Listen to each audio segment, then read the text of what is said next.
पुण्यातल्या मुळशी भागात एका प्रसिद्ध बिर्याणी हॉटेलमध्ये चोरट्यांचं अजब कृत्य चर्चेचा विषय ठरलाय।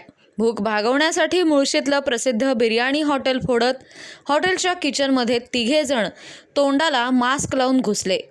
संपूर्ण किचन शब्दशः उचकलं, पण त्यांना एकाही भांड्यात बिर्याणीचा एक घास सुद्धा मिळाला नाही। शेवटी बिर्याणी न मिळाल्यानं चोरट्यांनी हॉटेलमधलं चिकन लॉलीपॉप आणि 30 रुपयांची चिल्लर चोरली आणि कोल्ड्रिंक पिऊन पळ काढलाय। ही घटना संपूर्ण CCTV कॅमेऱ्यामध्ये कैद झाली आहे। पुणे जिल्ह्यातील मुळशी भागात एका प्रसिद्ध बिर्याणी हॉटेलमध्ये 14 जानेवारी रोजी पहाटे 4 वाजता घडलेल्या या घटनेनं परिसरात खळबळ उडवली आहे। या घटनेची सध्या परिसरात एकच चर्चा आहे।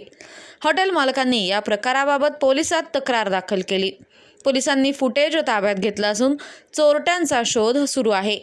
या घटनेनं हॉटेल मालकांना आर्थिक नुकसान तर झालंच, पण बिर्याणीच्या शोधात आलेल्या चोरट्यांच्या विचित्र कृत्यामुळे ही घटना चर्चेचा विषय बनली आहे।